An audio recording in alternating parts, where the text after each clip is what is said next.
Здравствуйте, Рахимбеганова Зухра. Men Haytbayev Bekzat Bekjonovich. Assalomu alaykum, men adım Kerimov Diyarbek, Abdukarimович. Assalomu alaykum, men ismim Rustamboyev Alibek.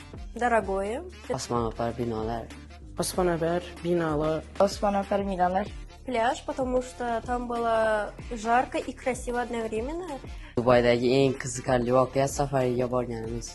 Biza yutganimizdan keyin diskoteka etdik, shunda lazzati chotki oldi. Birinchi marta Dumullu Burj Xalifani ko'rganmiz. Макдональдс. Burger. KFC. Burger. Обрадовалась, потому что потом узнала то, что еще некоторые люди вообще не получили места, поэтому обрадовалась то, что вообще хоть какое-то место получила. Xursand bo'ldim. O'zim zo'r bo'ldi, o'zim faxrlanib ketdim. İçimden ota-onamni ishonchini oqlagan hissiyat, ochlik hissiyat etdi. Положительные, они очень обрадовались, подарили цветы. Mendan faxrlanishdi, xursandchilik bildirishdi. Ota-onam dim xursand bo'lib, mendan faxrlanishlarini aytdilar. Senden faxrlanaman dediler. Yutuqların bir davam olsun deb aytdilar.